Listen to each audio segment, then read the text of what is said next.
Bismillahirrahmanirrahim. Assalamualaikum warahmatullahi wabarakatuh. Innal hamdalillah nahmaduhu wa nasta'inuhu wa nastahdihi wa na'udzu billahi min shururi anfusina wa min sayyiati a'malina. May yahdihillahu fala mudilla lahu wa may yudlilhu fala hadiya lahu.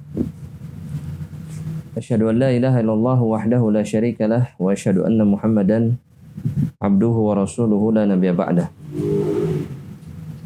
Qala ta'ala ya ayyuhalladzina amanu ittaqullaha haqqa tuqatih wa la tamutunna illa wa antum muslimun. Ya ayyuhan nasu ittaqu rabbakumul ladzi khalaqakum min nafsin wahidah wa khalaqa minha zawjaha wa batha minhuma rijalan katsiran wa nisaa'a wattaqullaha alladzi tasaaluna bihi wal arham innallaha kana 'alaikum raqiba. Ya ayyuhalladzina amanu taqullaha wa qulu qawlan sadida yuslih lakum a'malakum wa yaghfir lakum dhunubakum wa man yuti'illaha wa rasulahu faqad faza fawzan 'azima. Amma ba'd, ahibati fillah wa ikhwani fid din, azzani Allah wa iyyakum. Kembali melanjutkan pembahasan Khulasatu Ta'zimil Ilmi karya Syekh Saleh Al-Utsaimin hafizahullah ta'ala. Masuk ke dalam poin yang keempat yang disampaikan oleh Syekh yang menjadi penyebab di antara penyebab mampunya seorang hamba Allah Subhanahu wa ta'ala ataupun seorang talibul ilmi untuk bisa mengagungkan ilmu. Al-Ma'qidur Rabi' kata beliau, yani sarful himmati fihi ila ilmil Qur'ani was sunnah. Beliau hafizahullah ta'ala mengatakan bahwasanya di antara perkara yang membuat seseorang bisa mengagungkan ilmu adalah ketika seseorang memfokuskan konsentrasinya atau semangatnya yang membara untuk mempelajari Al-Quran dan juga As-Sunnah, yakni As-Sunnah An-Nabawiyah, sunnah yang datang dari Rasulullah sallallahu alaihi wasallam. Kata beliau, inna kulla ilmin nafi'in, setiap ilmu yang bermanfaat, maradduhu ila kalamillahi wa kalami rasulihi. Maka semuanya, setiap ilmu yang bermanfaat semuanya akan kembali, atau yang menjadi tempat kembalinya adalah kalamullah, yang menjadi sumbernya adalah kalamullah. Wa kalamu rasulihi, dan juga perkataan rasulnya Muhammad sallallahu alaihi wasallam. Dan dua perkara yang disebutkan oleh Syekh sebagai sumber ilmu dari setiap ilmu yang bermanfaat bagi seorang hamba Allah Subhanahu wa ta'ala adalah apa yang datang dari Allah dan kemudian apa yang datang dari Nabi-Nya Muhammad SAW. Meskipun kata para ulama, apa yang datang dari Nabi Muhammad pun datangnya dari Allah Subhanahu wa ta'ala. Karena Allah lah yang menegaskan di dalam Al-Quran, di dalam surat An-Najm. Allah Subhanahu wa ta'ala mengatakan di awal surat An-Najm, wa ma yantiqu 'anil hawa, kata Allah, tidaklah Nabi Muhammad SAW itu mengucapkan ucapan di dalam agama ini berdasarkan hawa nafsunya. In huwa illa wahyu yuha. Kata Allah Subhanahu wa ta'ala, semuanya adalah wahyu yang diwahyukan kepada Nabi Muhammad SAW. Itu sebabnya kenapa di dalam Islam, ilmu seseorang, yakni dalam agama, diukur dengan dua perkara ini. Jamaah rahmatillah Allah Subhanahu wa ta'ala. Makanya Syekhul Islam Ibnu Taimiyah rahimahullahu taala di dalam majmu' fatwa beliau, jamaah rahmatillah Allah subhanahu wa taala. Jazakallahu khair. Beliau mengatakan, jamaah rahmatillah Allah subhanahu wa taala, faman i'tasama, kata beliau, barang siapa yang berpegang teguh, yang memegang bil kitabi was sunnah, yakni di dalam agama ini dia memegang al-kitab, yakni Al-Quran, dan yang kedua kemudian as-sunnah, yakni sunnah Nabi Muhammad SAW, kana min awliyaillahil muttaqin, maka dia termasuk wali-wali Allah subhanahu wa ta'ala yang bertakwa, wa hizbihil muflihin, dan kemudian termasuk golongan Allah yang beruntung, wa jundihil ghalibin, dan bala tentara Allah yang akan mengalahkan musuh-musuh Allah subhanahu wa ta'ala. Kata para ulama yang lainnya, karena seseorang yang berpegang teguh kepada Alkitab dan Sunnah, dia berpegang teguh kepada perkara yang paling mulia. Berpegang teguh kepada perkara yang paling mulia. Abdullah bin Mas'ud radhiyallahu ta'ala anhu, seorang sahabat Rasulullah sallallahu alaihi wasallam,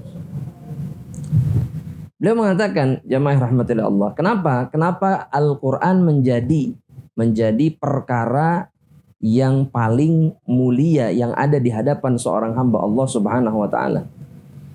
Li'anna al-Quran kalamullahi azza wa jal, kata beliau. Li'anna al-Quran kalamullahi azza wa jal. Yang pertama karena Al-Quran itu adalah kalamullah. Minhu bada wa ilaihi ya'ud. Datangnya dari Allah, dan Al-Quran akan kembali kepada Allah subhanahu wa ta'ala. Itu akan terjadi nanti di akhir zaman. Ketika dekat kiamat, Al-Quran akan diangkat oleh Allah subhanahu wa ta'ala. Nah, setiap yang datangnya dari Allah, itu adalah perkara yang paling mulia yang ada di atas muka bumi. Jamaah rahmatillah Allah. Yang kedua kata Abdullah ibnu Mas'ud. Kata Abdullah ibnu Mas'ud. Atau kata Abdurrahman As-Sulami rahimahullah. Beliau mengatakan, seorang tabi'in mengatakan, fadlul Qur'an ala sairil kalam ka fadli rabbi ala khalqihi.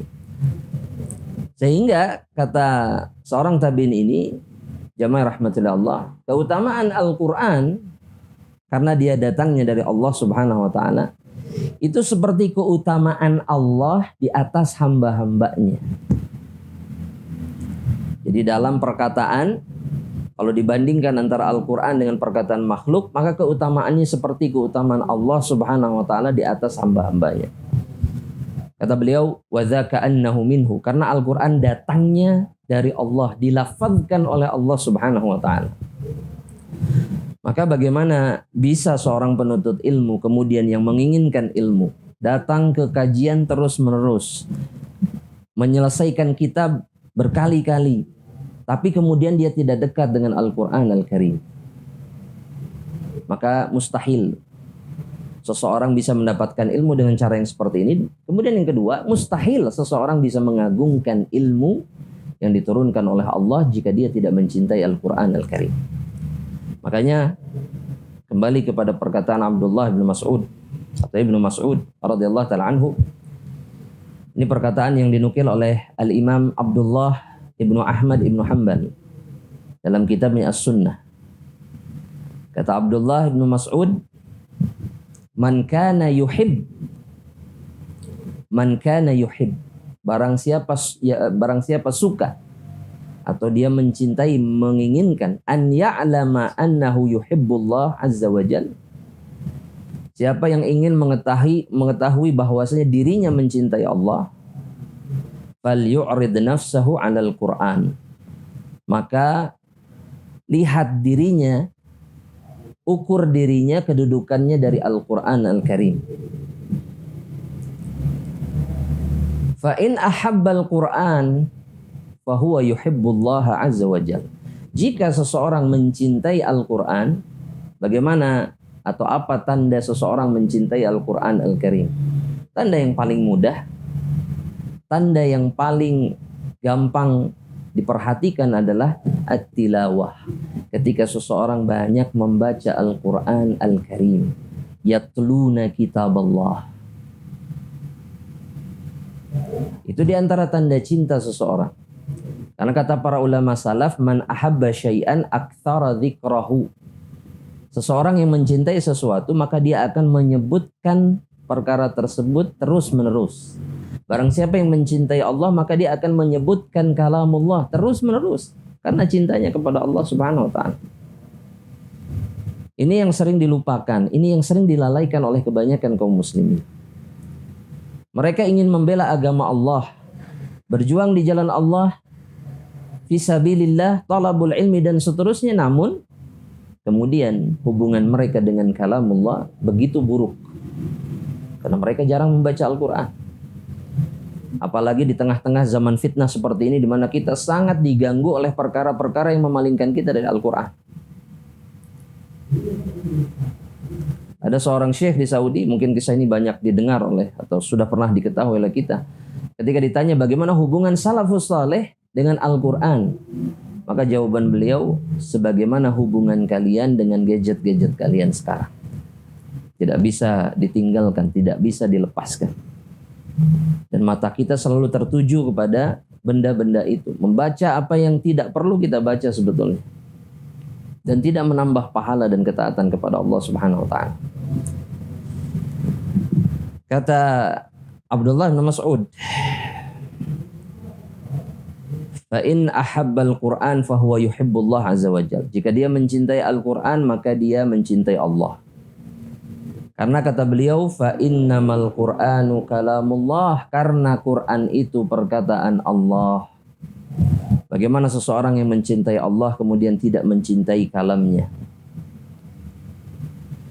Dalam perkataan yang lain, dalam kitab yang sama, Abdullah bin Mas'ud kemudian mengatakan, faman radda minhu syai'an, maka barang siapa yang menolak sesuatu dari Al-Quran, kata Abdullah bin Mas'ud, fa innama yaruddul 'ala Allahi azza wa jalla, sesungguhnya dia sedang menolak Allah tabaraka wa ta'ala azza wa jalla. Ya, sama saja ketika seorang menolak Al-Quran, tidak mau mengambil sebagian dari kalamullah atau memilih-milih kalamullah yang sesuai dengan hawa nafsunya, itu menjadi dosa yang sangat besar, karena dia berarti sedang menolak Allah subhanahu wa ta'ala. Dia tidak mau tunduk di bawah aturan Allah tabaraka wa ta'ala. Nah, jamaah yang rahmati Allah subhanahu wa ta'ala, Syekh Saleh kemudian mengatakan, ya, beliau mengatakan wabaqil ulum, dan ilmu-ilmu yang lainnya. Ilmu-ilmu yang lainnya, yakni ilmu selain Al-Quran dan Sunnah. Innama khadimun lahuma. Ilmu-ilmu tersebut hanya menjadi pelayan bagi Al-Quran dan Sunnah. Fayu'khadh minhu, maka ilmu selain Al-Quran dan Sunnah diambil ma tatahaqqaqu bihil khidmah, sekadar ilmu yang cukup untuk bisa melayani kitabullah dan juga sunnah nabinya Muhammad sallallahu alaihi wasallam. Jadi ilmu selain Al-Quran dan Sunnah itu pelayan Al-Quran dan Sunnah, atau kata Syekh au ajnabi anhuma, ilmu yang sama sekali nggak ada hubungannya, asing, tidak ada keterkaitan dengan Al-Quran dan Sunnah. Maka kata Syekh, fala yadurrul jahlu bihi, maka tidak ada masalah seseorang tidak mengetahui ilmu tersebut. Seperti apa contohnya misalnya? Bismillah. Ilmu apa? Yang kalau nggak diketahui nggak ada masalah. Mekanik ya. Mekanik, masya Allah. Insinyur semuanya nih berarti. Terus apa lagi? Semua ilmu dunia. Itu sama sekali nggak ada masalah jika kita tidak mengetahui. Betul nggak? Memang betul. Bukan berarti Islam mengajarkan kita untuk menjadi orang yang jahil, tidak. Tapi memang kita harus mendudukkan ilmu sesuai dengan kadarnya. Karena banyak orang yang mendahulukan ilmu dunia di atas ilmu Allah, di atas kitabullah, di atas sunnah nabinya Muhammad SAW. Dan ini kejahilan yang sangat besar. Karena mereka tidak bisa masuk surga dengan ilmu yang mereka miliki. Tidak mungkin. Karena yang Allah izinkan untuk bisa masuk ke dalam surga Allah adalah orang-orang yang bisa menunaikan hak Allah dan kemudian menunaikan hak Rasulnya Nabi Muhammad SAW, dan itu tidak mungkin bisa dilakukan jika seseorang tidak mempelajari Al-Quran dan Sunnah Nabi Muhammad SAW. Ingat jamaah rahmatillah Allah, kedudukan dua perkara ini yakni Al-Quran dan Sunnah itu bagaikan mata air bagi seorang hamba yang menginginkan kebaikan rahmat Allah, yang haus akan pengampunan Allah Subhanahu wa taala. Dan Allah tabaraka wa taala memang menjadikan Al-Qur'an sebagai sumber kebaikan. Perhatikan apa yang disebutkan oleh Allah di dalam Al-Qur'an tentang Al-Qur'an itu sendiri. Kata Allah Subhanahu wa taala, seperti yang Allah sebutkan misalkan dalam surat Yunus ayat yang ke-57. Allah Subhanahu wa taala mengatakan bahwasanya Al-Qur'an syifaa'un lima fis sudur. Al-Qur'an itu obat bagi seluruh penyakit yang ada di dalam hati. Dan seorang penuntut ilmu tidak mungkin bisa selamat dari penyakit hatinya jika dia tidak mengobatinya dengan Al-Qur'an. Kemudian kata Allah huda, hidayah. Kemudian kata Allah rahmah. Al-Quran adalah rahmat Allah Subhanahu wa ta'ala bagi orang-orang yang beriman. Belum lagi dalam ayat yang lainnya, jamaah rahmatillah Allah Subhanahu wa ta'ala, barang siapa yang menjadikan Al-Quran sebagai tabiahnya, sebagai perilaku atau kebiasaannya, yakni dengan membacanya, kemudian berusaha mentadabburinya, maka dia sedang melakukan perniagaan yang tidak akan pernah merugi dengan Allah Subhanahu wa taala. Itu yang disebutkan oleh Allah tabaraka wa taala dalam surat Fatir. Ya.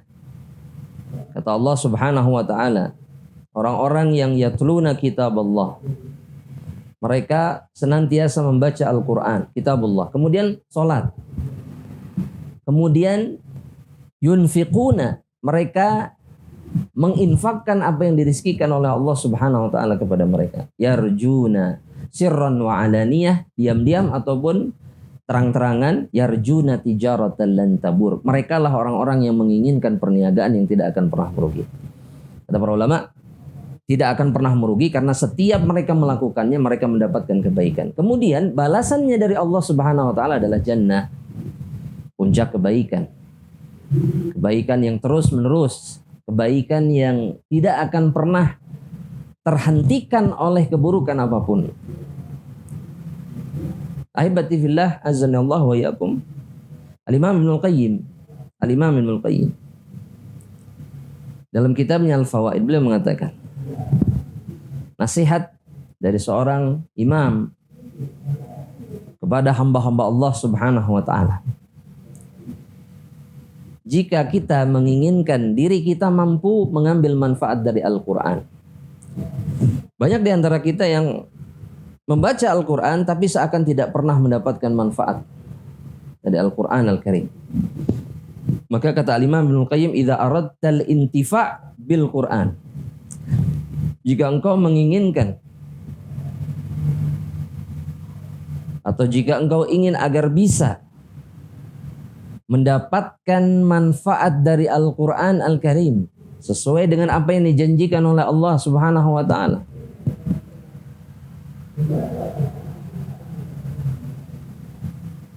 fasma', kata beliau,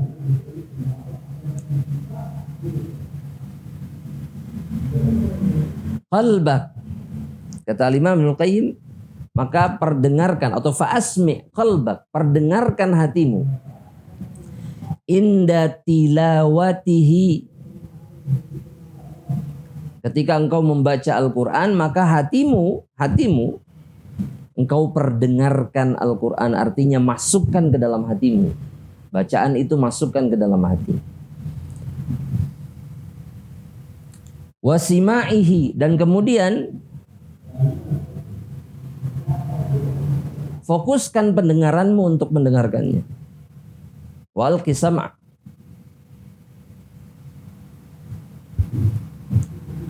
Wahdur hudura man yukhatibuhu bihi. Dan kemudian hadirkan hatimu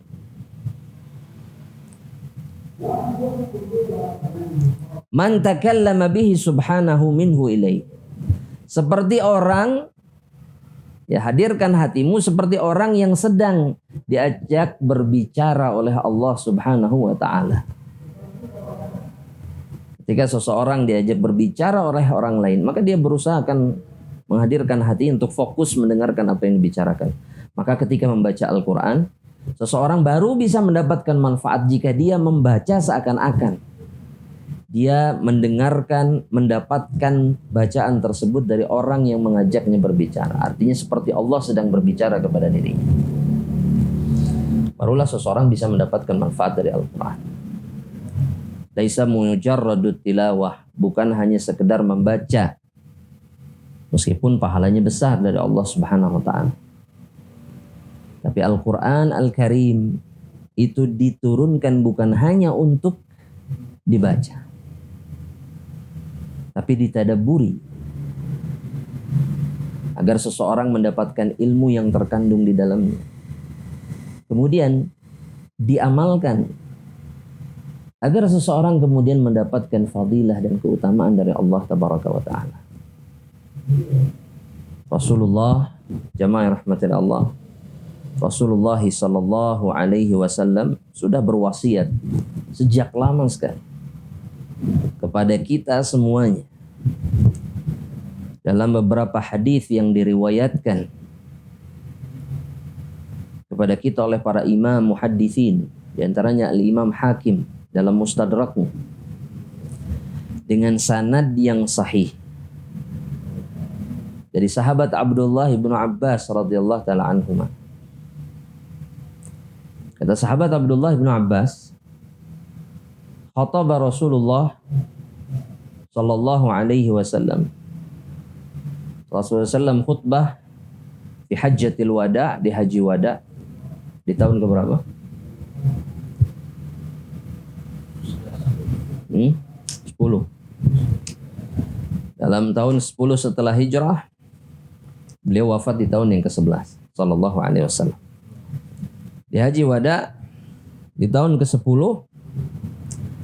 faqala, kata Ibnu Abbas SAW bersabda, ya ayuhan nas, wahai manusia,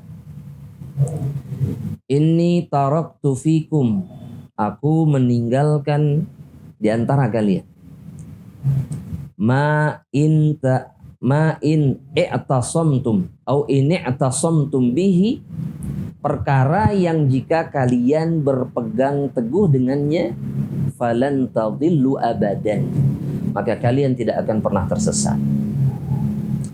Kitabullah was sunnati, kitabullah dan sunnahku, kata Rasulullah sallallahu alaihi wasallam.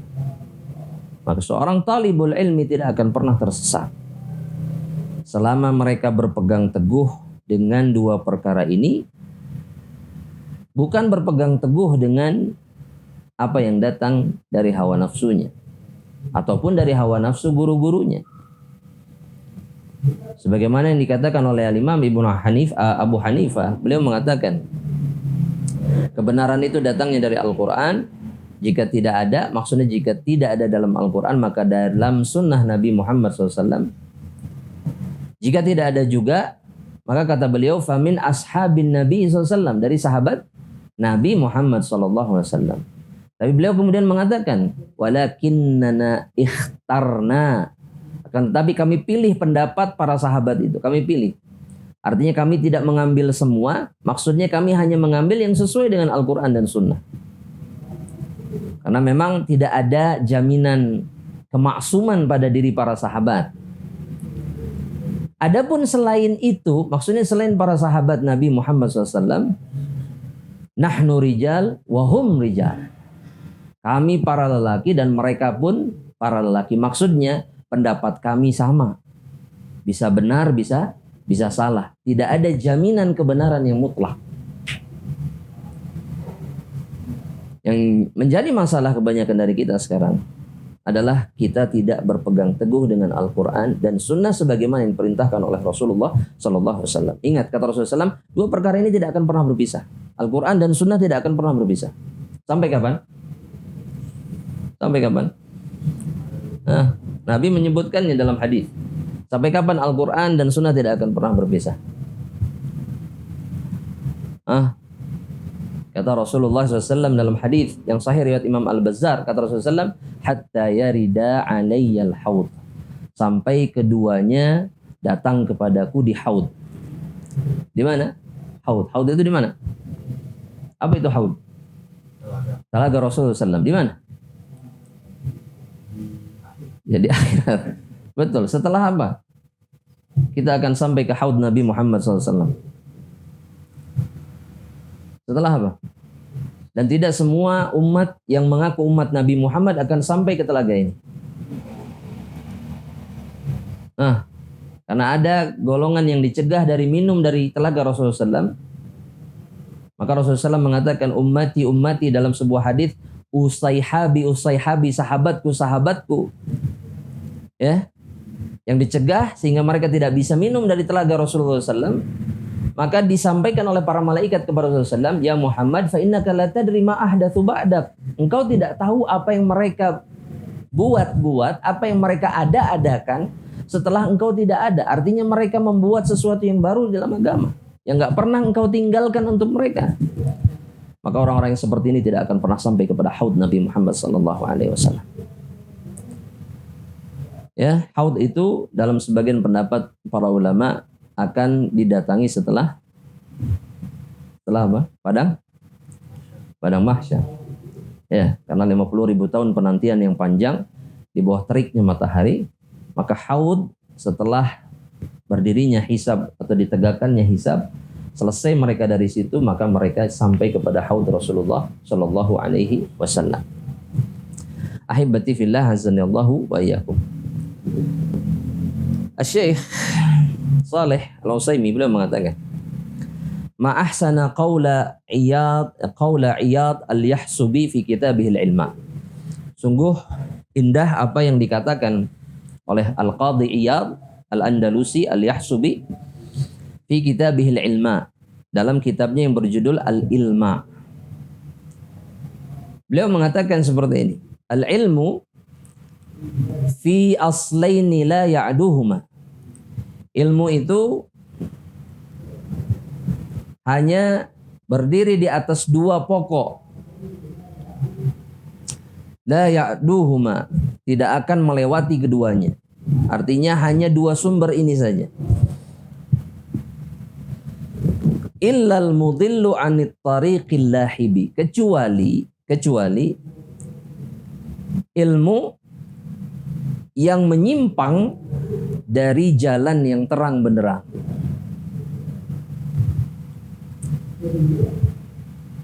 Apa dua pokok atau dua ilmu yang dimaksud oleh beliau tadi? Kata beliau, ilmul kitabi wa ilmul athari.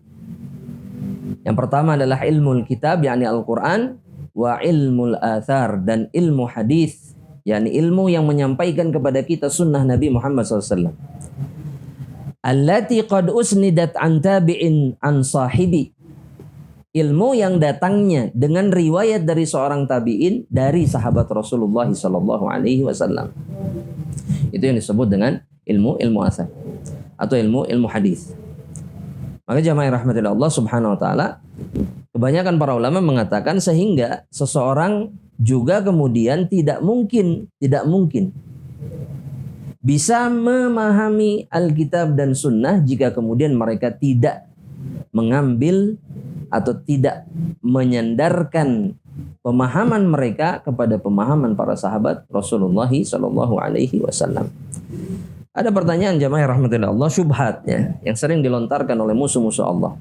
Apakah kita wajib mengambil pendapat ataupun kalau boleh atau bisa dikatakan sunnah yang datangnya dari para sahabat Rasulullah SAW. Jadi tidak datang dari Rasulullah, tapi datangnya dari para sahabat Rasulullah SAW. Karena jelas Rasul hanya menyebutkan apa? Hanya menyebutkan apa? Al-Quran, Sunnah, betul? Betul? Oh, hanya Al-Quran dan Sunnah? Itu yang disebutkan oleh Rasul? Ragu. Syekh? Oh, enggak, jawabannya enggak. Rasulullah sallallahu alaihi wasallam memerintahkan umat ini untuk mengambil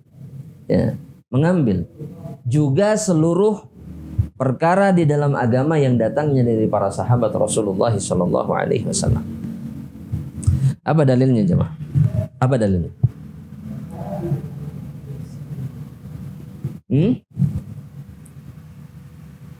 Bismillahirrahmanirrahim.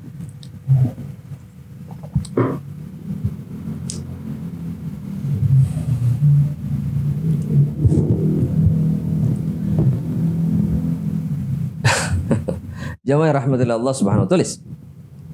Rasulullah sallallahu alaihi wasallam bersabda dalam hadis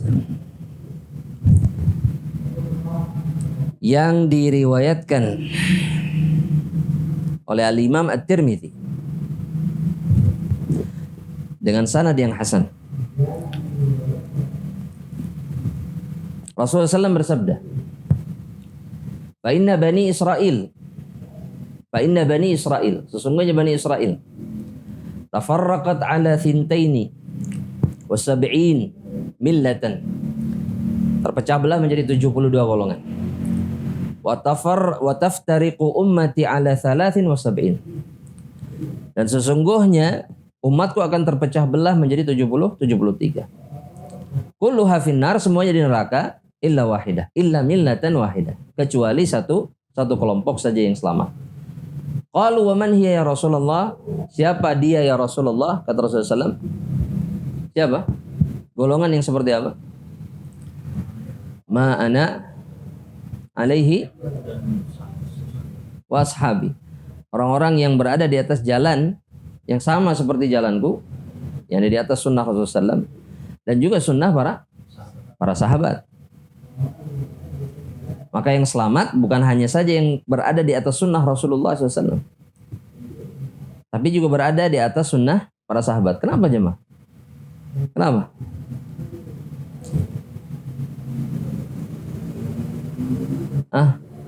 Jemaah rahmatullah. Karena apa yang difahami oleh para sahabat, itulah yang diajarkan oleh siapa? Rasulullah SAW.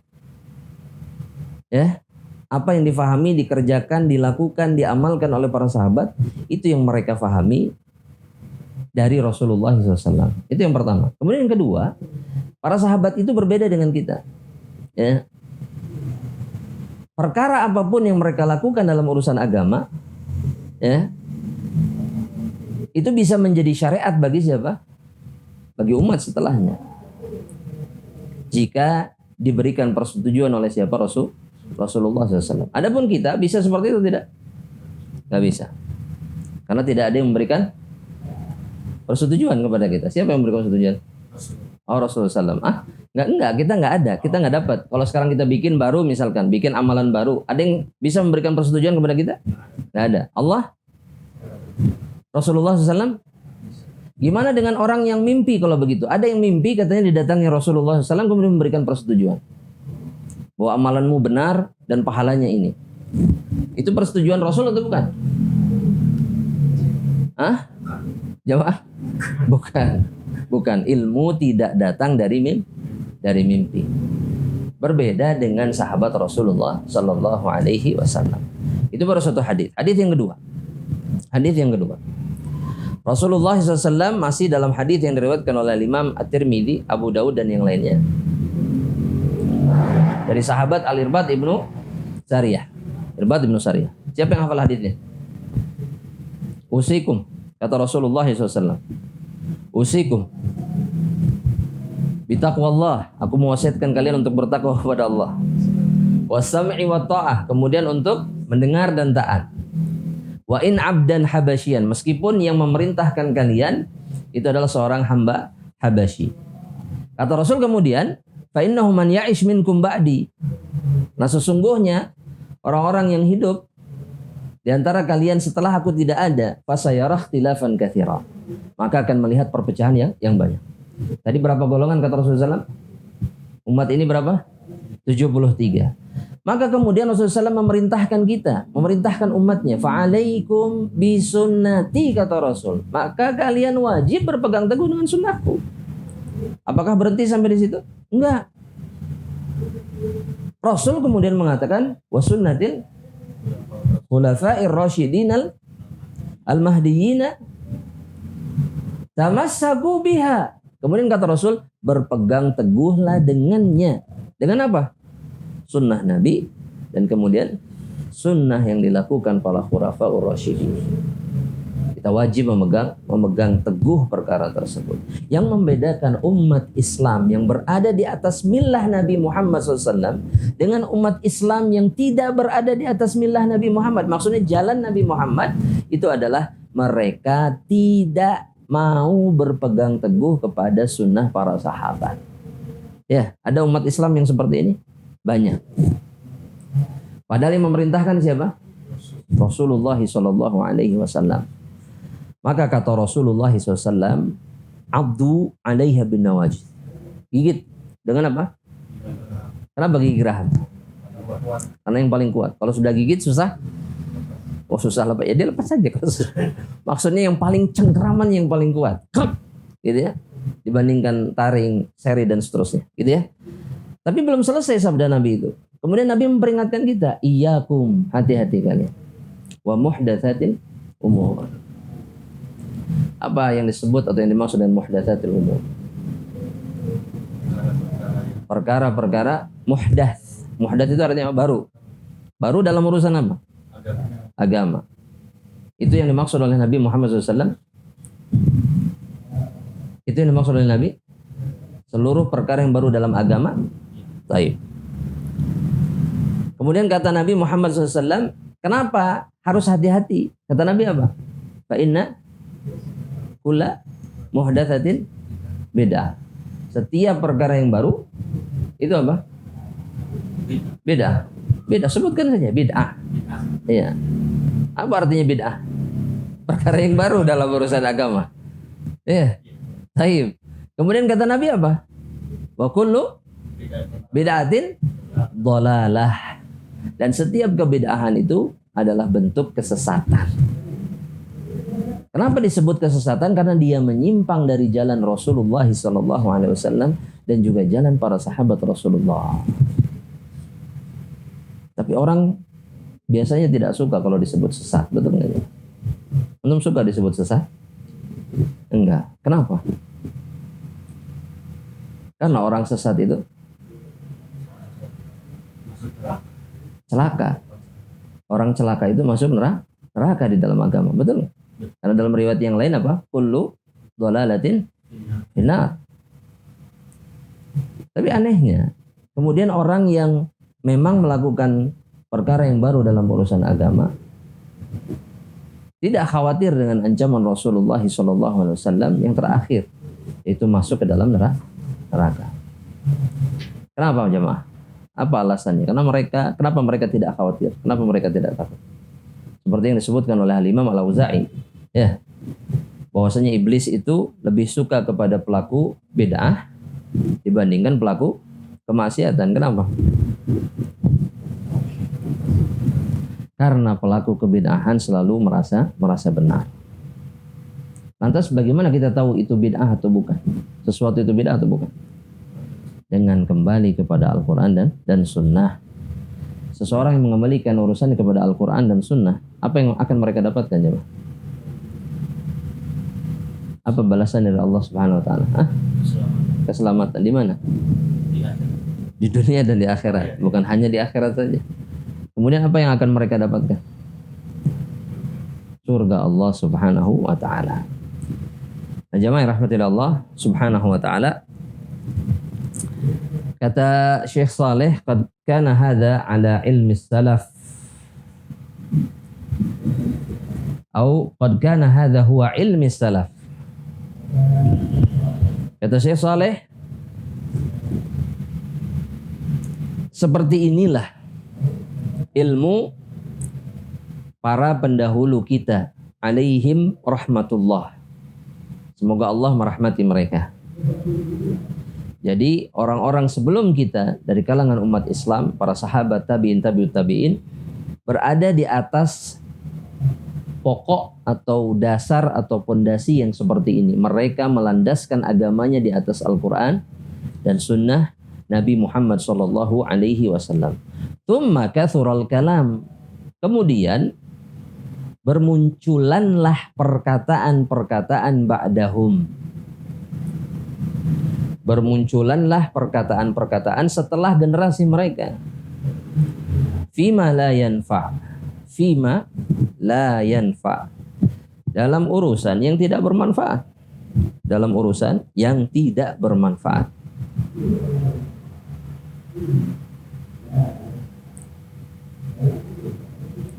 Kata Syekh Saleh, fal ilmu fis salafi aktsar. Maka ilmu di kalangan kaum salaf, yakni para pendahulu, kaum muslimin, aktsar, lebih banyak. Wal kalamu fi man ba'dahum aktsar. Adapun perkataan pada generasi setelah generasi mereka itu jauh lebih banyak.